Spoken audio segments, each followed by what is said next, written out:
السلام علیکم ناظرین، آپ کی دعائیں قبول نہیں ہوتی، پھر آپ اس دعا سے مانگنا شروع کریں جو دعا ہر صورت قبول ہوتی ہے اور فوراً ہوتی ہے۔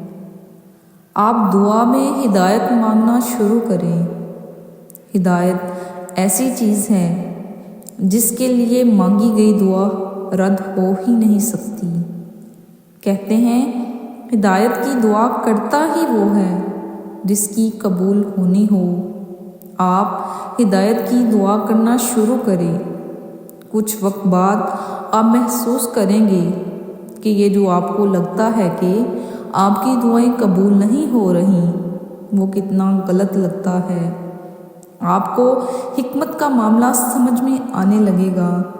آپ اپنی دوسری دعاؤں میں مستقل مزاج ہو جائیں گے، دل میں وسوسے نہیں آئیں گے۔ آپ کو دعا مانگنے کا سلیقہ بھی آئے گا۔ آپ کے دل کو ٹھہراؤ نصیب ہوگا۔ آپ تسلی پا جائیں گے۔ یہ وہم کہ میری دعائیں قبول نہیں ہوتی مٹنے لگے گا۔ اس کی جگہ یقین، الیقین پیدا ہوگا۔ ہدایت کی دعا مانگیں، بہت مانگیں، سچے دل سے مانگیں۔ آپ بہت کچھ نہیں، سب کچھ پا جائیں گے۔ یہ اللہ کا وعدہ ہے۔ جس نے ہدایت پا لی اس نے سب کچھ پا لیا۔ انشاءاللہ آپ بھی سب کچھ پا جائیں گی۔